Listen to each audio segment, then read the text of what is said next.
Ang purpose ko talaga ng arko na ito ka-promdi, yung arko na ito, lalagyan ko siya dito ng gate. Hindi pa naman naglalandfall pero hindi naman dito dadaan sa amin. Pero parang nadaanan na kami ng malakas na bagyo dito. At alam ko para sa nasa Northern Luzon yung niya, landfall niya. Kaya ang ka-promdi habang hindi pa bumabagsak yung malakas na ulan. Pero ayan na, paparating na naman. Ito na mulaklak na yung aking banda orchids. Ayan, inaayos ko pa yung landscape niya. At nataniman ko na yung mga, nilabas ko rin yung mga halaman ko na nasa loob para maulanan sila.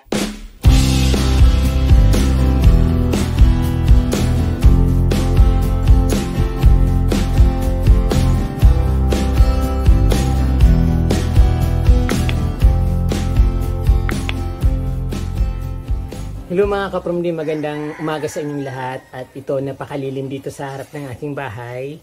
At yung dito sa kanto na sinasabi ko sa inyo dati na yung parang may pa-cord, gusto ko rin siyang alisin kaya yung ginagawa ko ngayon. So, ayun nga, ginagawa ko na. At syempre, yung mga croutons, hindi naman mga croutons, isang crouton lang. Pero itinanim ko dun sa bandang gilid para magpantay dito kasi ito nga parang may shoulder siya or parang may bolsa. Kaya alisin ko na yung parang bolsa. Pero itong dito sa likuran ko yung parang arko, hindi ko siya tatanggalin kasi masisira yung ko. So ititira ko lang siya. Ito nga sinimulan ko na. Then ayun na pinuputol ko yung mga ugat ng bunga. Yung parang yung pan kasi nun siksikan yung mga ugat niya. Mahirap magtanim at ayun pinutol ko yung iba para maitanim ko yung isang crouton doon na kulay yellow para sabi ko nga para maging balance yung kulay kasi dito parang parang walang laman pero parang punong-puno kahit wala naman laman kasi nasa unahan lahat yung mga halaman. So ngayon inatras ko na yung halaman tapos yung mga copper plant na dito sa ground na tinanim ko ay ililipat ko rin sa katulad din nung ginawa ko dati do sa dati kong ginawang landscape yung kakagawa ko lang. Din ganun din gagawin ko. Siyempre para mawala na yung parang dito. Parang bukol ba. Then ayun. Busy na naman ako at sinasamantala ko yung oras para medyo malilim pa kasi mamaya mainit na dito. So anong oras? Mga 9 o'clock na. So wala pang araw dito. Kaya yun. So yung African talisay dito ka-promdi, tinanggal ko na rin. Kasi di ba yung African talisay ay gusto niyo yung full sun. Kaya lang dito kapag nag-iinit lang dito kapag na mga alas 10, alas 11. Then after 1 o'clock malilim na ulit kasi may mga kahoy dyan sa taas. So dyan na ang init. Kaya nilagay ko ulit dun sa pinanggalingan niya sa likod. So bahala na siya dun. At hindi ko na siya gagalawin dun para permanente na yung life niya. So ayan na stable naman siya saka mayroon na putol na mga ugat pero kunting-kunti lang yun. At ayun. Pero ka-promdi, mag-subscribe naman ko sa aking channel at para dumami naman yung aking subscribers at kahit umabot man lang 100k, di ba bongga na yun. Masayang-masaya na ako din kapag 100k na siya. So kunting-kunti na lang, almost 15,000. So sana i-share nyo rin yung video ko para mapanood din ng iba at syempre makita naman nila yung garden ko na ginagawa ko dito at ma-inspired sila. So ayun mga ka-promdi at ito pagpapatuloy ko ng ginagawa ko dito. So ayun nga ka-promdi, nakapagbunot na ako ng ibang croutons ay copper plant kasi sabi ko bakit hindi ko kinukuha ng video, dapat makikita ito ng mga ka-promdi para alam niyo kung anong ginagawa ko dito. So ayun nga, ito yung sinasabi ko na parang shoulder, parang bukol na ginagawa ko dito. So katulad dun sa kantong isa. So ayan, iusog ko rin dyan yung maglalagay rin ulit ako ng mga stones doon para may harang yung lupa na hindi mag-erode dito sa pinaka white stones. Pero ayan, gagamit na naman ako ng mga white stones. So kailangan ko ng white stones. Siguro liter ko na lang papanpanan ng maraming white stone yung kasi mahirap ang white stone ngayon. Pero paunti-unti lang pwede akong kumuha. Pangdagdag lang ba. So yung ka-promdi yung aking arko dito. So ang purpose ko talaga ng arko na ito ka-promdi, yung arko na ito, lalagyan ko siya dito ng gate para bang yung parang hindi naman yung gate, parang level lang na hindi para hindi pasukan yung aso. Kaya lang meron na akong ano dito, meron na akong gate. So hindi na masyadong pumapasok pero nakakalusot pa rin sila dahil sa likod sila dumadaan. So ayun, siyempre ititira ko tong ano na to, maliit kasi pag hindi ko tinira di matatanggal yung aking arko dito. So ayun. Ang mahalaga na ayos ko dito kasi pag just in case naman kunting-kunti na lang yan, no. Pag just in case na maputol na yung aking arko diyan kasi kahoy lang yan, madaling magropok. So ayun, maraming ugat ng ano diyan, maraming ugat ng bunga, yung bunga na nginanganga. Kaya pinutol ko yung ibang ugat para makabilo yung kruto na niligay ko diyan. Kasi ito ka from di matagal na yung kruto na yan.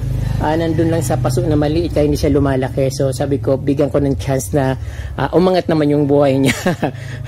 Ganun. So ayun, ito ang ginagawa ko ngayon para lumuwag ulit dito. Siyempre, yung mga copper plant na yan, maganda siya kasi ka-promdi kapag basta nagagandahan ako sa kanya lalo dito pag nakatabi niya ng white stones kasi parang balance yung ano niya, balance yung kulay. At syempre i-replant ko rin ulit ito dito. Ibabalik ko lang dun sa bandang gilid.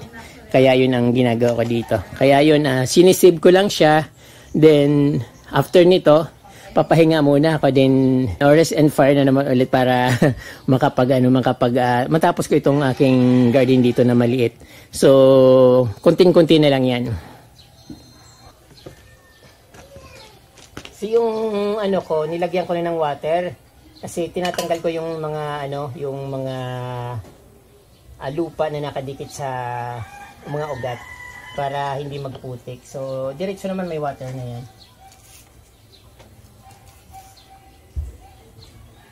Madali na lang ito lumaki kasi may mga ugat na ka-promdi. Ito yung mga pinutol ko dati. So, may mga ugat na siya. Tapos, yung pag pinuputol ko, tinutusok ko lang din kasi madali naman siyang mabuhay. Pero dati, napakahirap nitong buhayin. Ayun. Tapos, nung dumami na siya, pinuputol ko na lang. Parang tinutusok ko na lang. Tapos, maya-maya, meron na siyang mga leaves. So ayun.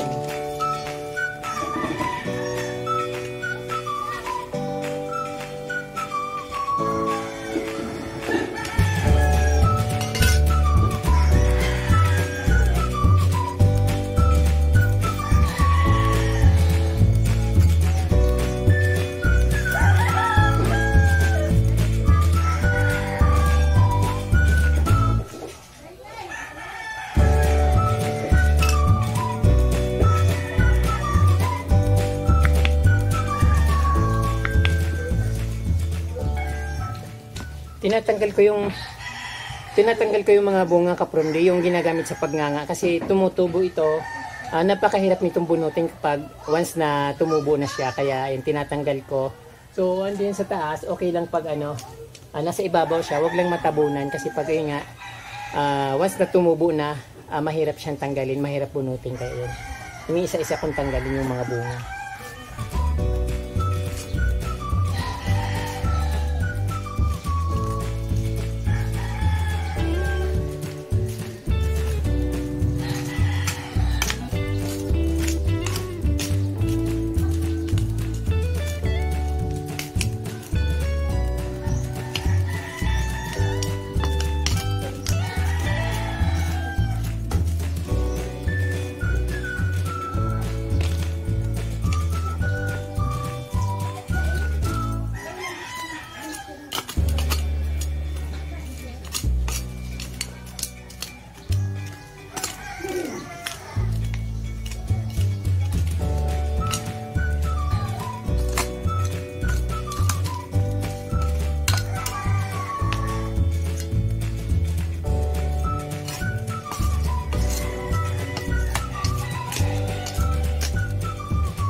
Ayan po mga ka-Promdi, nagawa ko na yung aking, sabi ko sa inyo na gagawin ko yung parang pa-curve doon sa bandang kanto. Din ayun, tinira ko pa rin yung konting lupa para doon sa aking arko, haligi ng arko. Pero pwede ko naman siyang tanggalin kasi pwede ko naman siyang lagyan ng mga bato ulit. Pero wala na akong bato. Pero syempre mas maganda pa rin may konting halaman doon sa puno ng pagoda na, or ng arko. So ay mga ka-Promdi, malakas yung ulan dito, parang bagyo. So nagkahalo-halo kayo yung mga halaman at siyempre matataas na yung halaman ko. Puputulan ko na naman ulit siya. Dapat nga pinutulan ko siya bago bumagsak yung malakas na bagyo or hangin at ulan para hindi na siya magkatumba-tumba pa. So ayun nga, umano na sila, tumutumba na dahil sa sobrang lakas ng ulan. At alam ko wala pa yung bagyo pero nasa PAR area na or Philippine Area of Responsibility na yung bagyo. At ayan, hindi pa naman naglalandfall pero hindi naman dito dadaan sa amin, pero parang nadaanan na kami ng malakas na bagyo dito. Kagabi pa ito nagsimula at ayun, tumba-tumba na nga yung mga ibang kahoy dun sa gilid at yung sa kapitbahay yung ibang mga saging nagkatumba-tumba na, pero wala pa naman bagyo na naglalandfall. At hindi naman dadaan dito sa Bicol, hope na hindi dumaan dito. At alam ko para sa nasa Northern Luzon yung landfall niya. Ayan, fresh na fresh kasi nababasa sila ng anggi, yung malakas na ulan ba. So ayan, magandang tingnan pa rin kahit na binabagyo. At syempre napakadilim ka-Promdi, halatang halata naman sa kulay. At ayan, napakaganda. Gusto ko sanang ilapit yung camera dun sa sa mga halaman na nagagandahan. At iyan nga ka-Promdi, hindi ko pa masyadong naayos yung halaman doon sa sa kanto na yon, dahil kakatapos ko lang ayusin yon. Pero okay na rin naman siyang tingnan. Namulaklak na rin yung aking yung banda orchids. So parang gusto kong lumipat doon, gusto kong habang mahina yung ulan, gusto kong lumabas. So ayan ka-Promdi, habang hindi pa bumabagsak yung malakas na ulan, pero ayan na, paparating na naman. Ito na, mulaklak na yung aking banda orchids, pero ayan, nababasa na siya ng ulan. Baka matanggal siya sa sobrang lakas ng hangin. Ang ganda pala ng bulaklak nito ka-Promdi. Ayan, pink, tapos parang medyo brown. So ayan, nilapitan ko na ka-Promdi yung ginawa ko dito. At habang wala masyado yung ulan. Ayan, maganda na siya. At syempre, fresh na fresh yung mga halaman dahil nabasa ng ulan. At sana hindi na masyadong lumakas yung bagyo kasi masisira itong mga halaman ko. Sayang naman ng pagkaganda nila, na pagkaganda-ganda tapos na masisira lang. Ito nagtumba na nga. So kailangan kong tutukuran ito. Balik ko na lang ulit. Tapos syempre hindi dyan, ang ganda-ganda ng mga pagka-plants, mga pagka-usbong nila dahil sariwang-sariwa, malakas, makintab.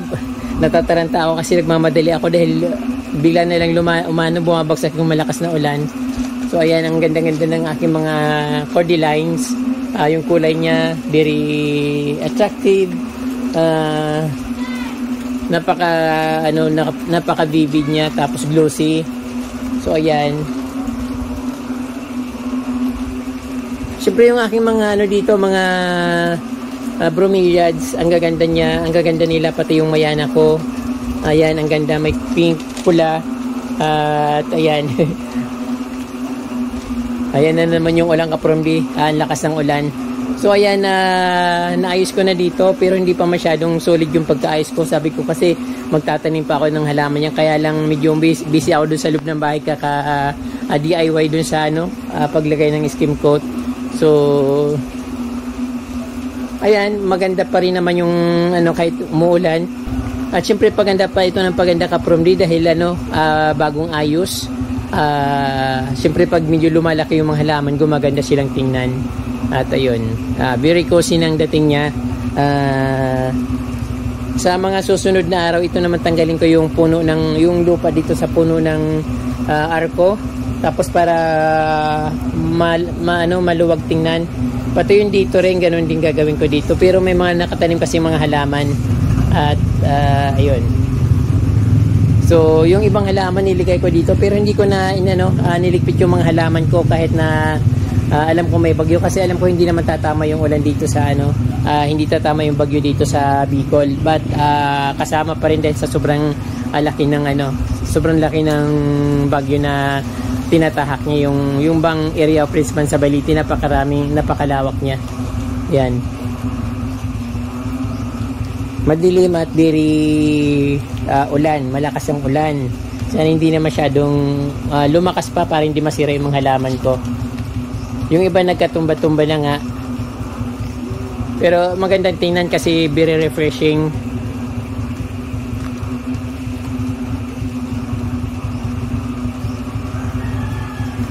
So kailangan ko na palang ayusin yung aking ito garlic vine kasi gumagapang na siya dito, tapos dito hindi siya gumagapang. So dapat iayos ko na siya o dalhin ko dun sa taas para hindi na siya masira pa. Ayun. But ito, excited ako kasi ngayon ako nakapagpabulaklak ng orchids. Mayroon ako mga orchids na nagbubulaklak pero ibang klase. Ito kasi yung maganda. Banda orchids, banda scrap. Ang ganda ng aking mga cordylines ngayon dahil nababasa sila. Ang kikintab. So, ang lakas ng hangin kapromdi, malakas din yung ulan. Magdamag yung ulan dito. At ayan, humahangin na ulit.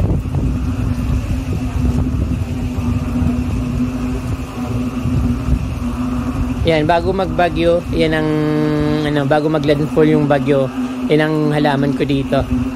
So, sa likod, sira-sira na, pero inaayos ko kasi yung sa likod, pero maganda na yung garden ko sa likod kapromdi, iba na siya.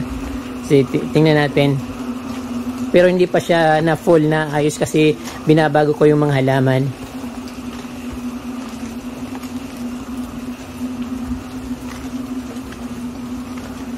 So ayun ang aking garden dito. Siyempre marami kasi yung may dito sa taas, namin pinapatay ko yung kamansi kasi masyado siyang marumi, saka hulog ng hulog. Nakakatakot pag nahulugan ng bunga, nakakatakot yun. So yung kapromdi, ang bago kong garden dito sa sa backyard, pero hindi ko pa siya naayos. Ayan, inaayos ko pa yung landscape niya. At nataniman ko na yung mga copper plant niya sa ilalim, pang landscape niya. Nilabas ko rin yung mga halaman ko na nasa loob para maulanan sila at para malinis yung dahon dahil sa naalikabukan sila doon sa ginagawa kong DIY. Yung aking naman, ito